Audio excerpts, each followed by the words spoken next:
어느 가정에 그 얼굴이나 목소리나 모든 게 다 똑같은 쌍둥이 형제가 있었습니다. 그런데 형은 얼마나 착하고 또 모든 사람들에게 칭찬받고 존경받고 인정받는 그런 형이었습니다.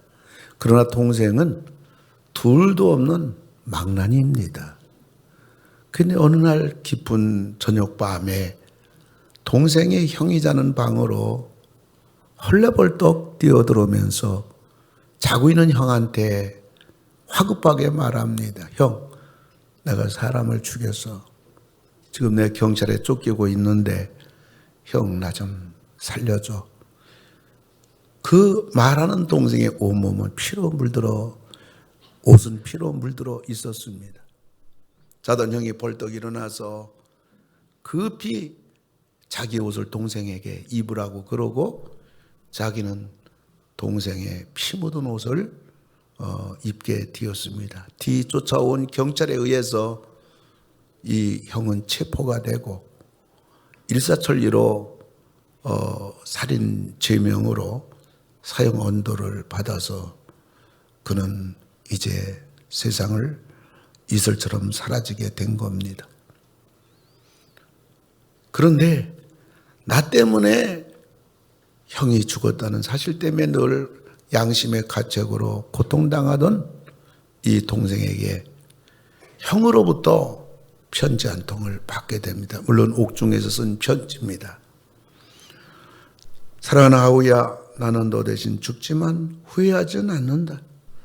나는 네가 이제부터라도 내 옷을 입고 깨끗하게 아름답게 살리라고 나는 믿는다. 나 대신 좋은 일을 많이 하다가 천국에서 만나자. 이런 편지였습니다. 죄를 범해 죽어야 할 동생은 살았습니다. 죄 없는 형은 죄 지은 동생을 위해서 죽은 겁니다. 우리 예수님이 이런 분 아니겠습니까? 죄를 알지도 못하고 죄를 한 번도 범하지 못하고 죄에 대한 생각조차 마음조차 없는 예수님은 우리 죄범한 우리들 때문에 십자가의 형장에서 우리 주님은 비참하게 처참하게 돌아가셨습니다. 대신 우리는 살아났습니다. 우린 구원받았습니다. 하나님 자녀가 됐습니다.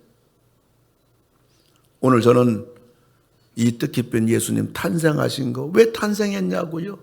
우리를 구원해 주시기 위해서 탄생하신 거 아닙니까? 사실 어떤 면에서 예수님이 이 땅에 태어나신 것은 우리가 박수하고 찬양하고 경배하기보다는 참으로 검은 옷을 입고 검은 넥타이 매고 주님의 죽으심을 가슴 아파해야 되는 날이 성탄절이기도 한 겁니다. 오늘 저는 예수님은 우리의 구원자이십니다라는 제목으로 말씀을 드리려고 합니다. 우리들이 왜 예수를 믿어야 될까요? 몇 가지 이유가 있습니다. 첫째는 우리의 영원한 문제를 해결해 주기 때문에 그런 것입니다. 히브리서 9장 27절에 보면 한 번 죽는 것은 사람에게 정하신 것이요 그 후에는 심판이 있으리니. 여러분, 사람이 죽는 것으로 끝나는 것이 아니에요. 죽음 이후에는 우리가 영원히 살아갈 세상이 기다리고 있는 거예요. 어떤 사람 말합니다. 죽고 봐야 알지. 얼마나 무책임한 말입니까? 아이고, 나 더 못 살아. 에이, 죽어버리자. 자기 죽는다고 끝납니까?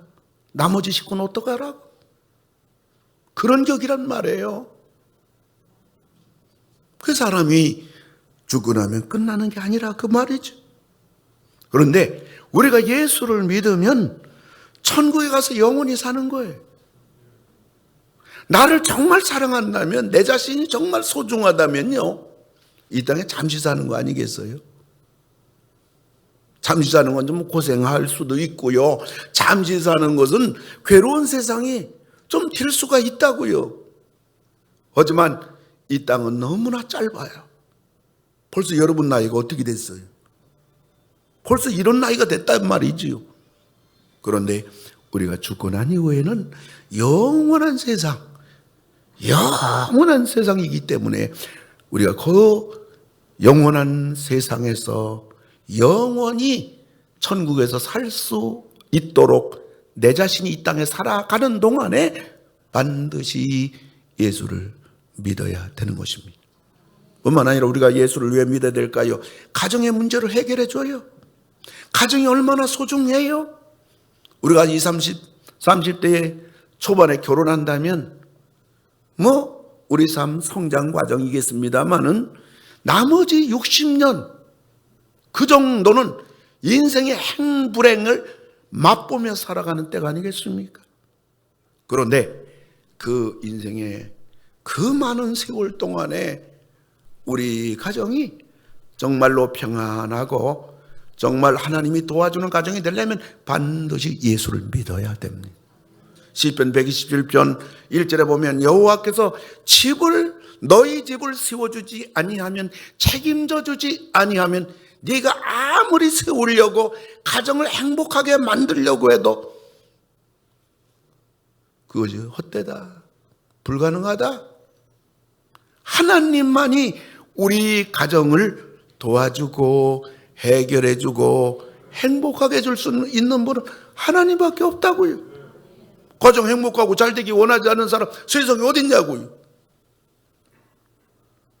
요즘 젊은이들은 자기 인생 행복하게 살아보겠다고, 고생 안 해보겠다고 결혼도 다 포기하고 아기 낳는 것도 다 포기하지만, 그러나 그렇다고 해서 행복할까요? 그런데 가정도 하나님께서 지켜주셔야 되는 거예요. 사람들이 노력한다고 되는 게 아니에요. 여러분, 제가 아주 후하게 점수를 매긴다면 결혼한 10가정이 있다면 5가정은 마지못해 살잖아요. 괴로운 가정이잖아요. 티격태격하며 살잖아요. 반만 그래도 이 땅의 가정들은 얼마나 좋은 가정일까요? 반이 안 된다고.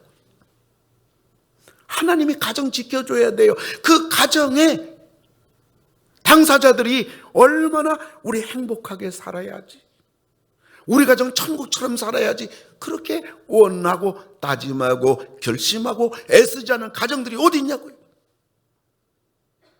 하나님이 지켜줘야 돼요. 우린 노력할 거지만은 하나님이 도와주셔야 되는 것입니다. 그래서 우리 가정의 문제를 하나님이 해결해 줘요. 뿐만 아니라 우리의 자녀 문제를 해결해 주는 것입니다. 시편 128편에 볼 것 같으면 네 식탁에 둘러앉은 자식들, 가정 아니에요? 어린 감람나무 같으리로다. 여호와를 경외하는 자는 이같이 복을 받으리로다. 네 자식의 자식을 볼지어다. 사랑하는 자녀들이 자꾸 잘되고 번성하고 그 집안이 잘되고 창대해지고 온 식구가 식탁에 둘러앉아 행복한 가정을 보여주는 거 아닙니까? 이것이 어떻게 되느냐? 여호와를 경외하는 자, 예수를 믿는 자에게는 이런 복을 하나님이 주시는 거예요. 뿐만 아니라 우리가 왜 예수를 믿어야 될까요? 우리 마음에 평안함을 주어요. 요한복음 14장 27절 보면 평안을 너희에게 끼치노니 곧 나의 평안을 너희에게 주노라. 내가 너희에게 주는 것은 세상이 주는 것 같지 아니하니라. 전 세계를 제포한 나폴레옹은 말합니다. 그는 죽어가면서 내가 이 땅에서 정말 평안한 날은 일주일도 되지 않았다. 여러분, 세상의 평안이라는 것은 찰나적인 평안 아닌 것입니까? 월세로 살다가 전세로 사는 날, 입주하는 날 평안하지요? 행복하지요? 내가 전세로 살다가 17평 아파트라도 이렇게 들어가는 날 모든 세상 다 소유한 것 같잖아요. 그러나 은행돈에 시달리는 그러한 고달픈 시간들이 우리 앞에 기다리고 있는 거예요. 결혼하면 행복할 것 같지요? 왜 신혼여행 가서 싸우나요? 아니, 신혼여행 갔다 올 때는 비행기를 따로 타고 온다는 얘기도 들었습니다. 하나님이 지켜줘야 되는 것입니다. 하나님이 우리를 도와주셔야, 하나님, 우리 예수님이 우리에게 주는 것은 마음의 평안함을 주는 것입니다. 몇백만 원짜리 침대에서 잔다고 단잠인가요? 87평 아파트 산다고 행복한가요? 날마다 때마다 산의 진미를 먹는다고 건강한가요? 식욕이 당기는 건가요? 아니에요. 평안은, 행복은 우리 하나님이 주시는 것이고 예수님은 우리들에게 주시는 것입니다. 뿐만 아니라 예수님은 우리의 필요를 채워주십니다. 마태복음 7장 7절 8절 보면 구하라, 기도하라, 그러면 준다. 찾으라, 찾을 것이다. 문 두드리라, 그러면 열릴 것이다. 구하는 이마다 예외가 없다는 얘기예요. 받을 것이고 찾는 이마다 찾을 것이고 두드리는 이에게 열릴 것이니라. 사람들은 자기의 필요를 채워보려고요 못된 짓을 합니다. 자기 필요라면 땀 흘려야 하잖아요.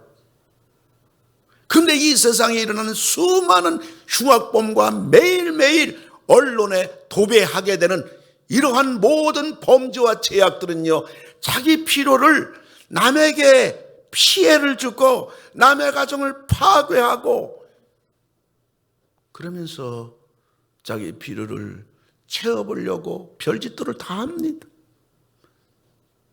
그러나 우리 하나님께서는 우리들에게 말씀하시기를 예수를 믿는 자들 너희는 기도할 때 내가 들어주리라. 아무것도 염려하지 말라.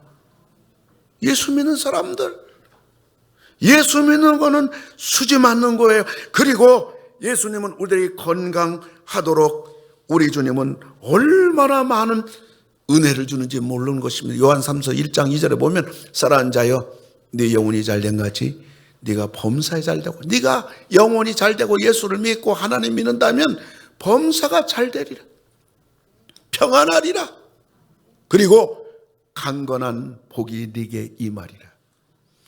여러분, 이 땅에서 예수 믿는 사람들이 건강적으로 보게 된다면요, 우리 예수 믿는 사람이 10명 가운데 7명, 8명은 크리스찬들이에요. 이걸 아시나요?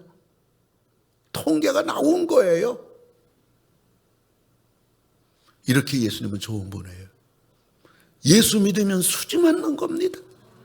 오늘 교회 처음 나오신 분들, 그리고 또 우리 21세기 귀한 가족들, 또 이미 예수님을 믿는 사람들, 그리고 또 내가 한번 예수를 믿어볼까 망설이는 분들, 오늘 예수님 탄생하신 이날에 오늘 2부도 3부도 본당과 중위층에 가득 차도록 많은 분들이 오셨습니다. 원하기는 이 짧은 인생길을 사는 동안에 여러분들 나를 도와줄 분은 하나님밖에 없기 때문에 우리들이 예수님을 믿고 하나님 자녀가 되어서 어깨를 펴고 이 험난하고 한치 앞을 모르는 불안한 이 세상에서 하나님의 은혜 가운데 평강을 누리며 기도에서 응답받으며 우리 영혼의 문제가 해결되며 가정과 자녀들까지 주의 은혜가 차고 넘치기를 주님의 이름으로 축원을 드립니다. 이제는 우리를 구원해 주시기 위하여 이 땅에 성탄하신 우리 주 예수 그리스도의 은혜와 내게 능력 주신 자 안에서 내가 모든 것을 할 수 있고 감당할 수 있고 버틸 수 있고 이룰 수 있게 하시는 하나님 사랑과 우리의 삶과 환경이 어떠하다 할지라도 항상 기뻐하고 쉬지 말고 기도하고 범사에 감사하게 하는 이 땅에서 천상의 삶을 살게 하시는 성령님 함께 하심이 머리 숙인 우리 모든 성도들 위에 오늘 처음 오신 귀하신 그 여러분들 위해 또 우리 김미전 자매 오늘과 앞날의 사역 위에 이제로부터 영원토록 함께 하실지어다. 아멘.